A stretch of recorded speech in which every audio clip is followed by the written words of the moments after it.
The American Odyssey Relay is a 200-mile running relay that can test the limits of the human body. Usually teams of men and women get together to push through the course, but this year the race saw a new kind of athlete.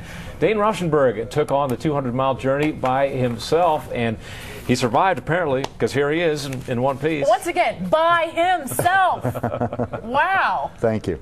Over what period of time did you run this 200 miles? This started Thursday afternoon, and I finished Saturday afternoon, so it took 50 hours. Unbelievable. So you didn't do a lot of stopping? No, I stopped about every 6 or 7 hours to just kind of take a 1-hour break. So you run for 6-hour stretches at a time? Right, right.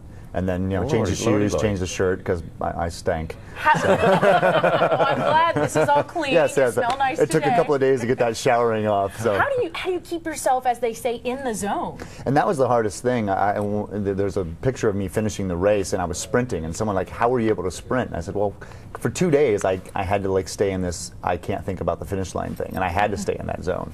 And so I finally, when I saw the finish line, broke into a sprint, and my friends couldn't keep up with me. And they're like, are you kidding me? You've been running for 2 days and I cannot keep up with you. I'm like, I see the finish, The adrenaline rush. Absolutely. Yeah, well, you brought your medal here, and tell me the story about the other 11 that you didn't bring. The funny thing about this is there's a medal for each one of the 12 relay members, and since I ran solo, they gave me 12. So they put them around my neck, and it almost tipped me over, So I had no more energy to hold the relay rails up. Neat. We were talking in the break there about how you feed yourself in the midst of this incredible extreme exertion, and it's interesting what's important for you to ingest. Well, you have a plan and you try to stick to it, but it completely changes. I was talked to a lot of people about how ultra running events, they're kind of like being pregnant, I think, because all of a sudden I'm just I want ice cream and I want pickles and I want them mashed together, and that's what I want, But I start off with a lot of the energy gels, like Power Bar and things of that nature, but then somewhere in the middle of the night, all of a sudden you're like, I need real food.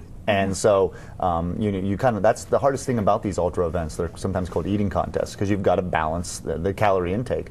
I burned approximately 45,000 calories in 2 days. Unbelievable. So you've got to bring in food. And so we stopped somewhere at a Sheetz somewhere in the middle of nowhere, Pennsylvania, and I had a 12-inch pizza sub. Wow. Get yourself one of those really cool milkshakes there. And how much time do you give yourself to digest after that? Well, and that's usually what would happen was when I would take the run for 6 or 7 hours, and then I would take that break. And most people are like, oh, are you sleeping or you're resting? I'm like, that's when I'm eating, because I need that whole hour to kind of digest the food. And I tried to break up the runs so that when I was taking the break, the next leg of the running was up a hill or something, so I would walk, and so that would help digest the food as well. Meanwhile, you're burping pepperoni. Right, exactly, yeah. It's good he's by himself on this without a relay team, right? 200 miles all by yourself, and runners always say, I get my best ideas when I have my running high, I'm clear thoughts, yada, yada, yada. What kind of ideas did you have on this one? The clear idea I had was to never do anything like this again. But it was such a focus. Unlike marathons and ultra events that I've done before, where when I'm doing long runs, I have great ideas. This was like staring 6 feet ahead of me for 2 straight days. Now, do you worry about the long-term effects of this on your health and on your bones? Sure.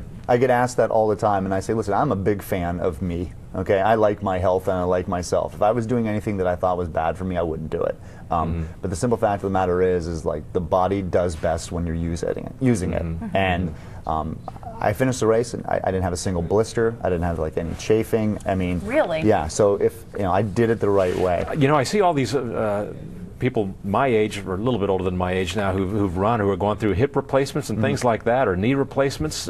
Just the wear and tear on the joints, though. I think a lot of times that's just genetics. I've seen just as many. I know there's a 73-year-old guy who's run a sub 3-hour marathon, which is a 6:50-minute mile for 26.2 miles. Pretty darn good. And so it just shows you that it's sometimes if you treat the body right, it'll treat you well back. It's amazing what you can push yourself to and achieve. And you did well. Congratulations. No, thank you very much. On all your 12 medals. I appreciate it. Thank you. Dane, good to see you. Likewise. Thanks for coming back.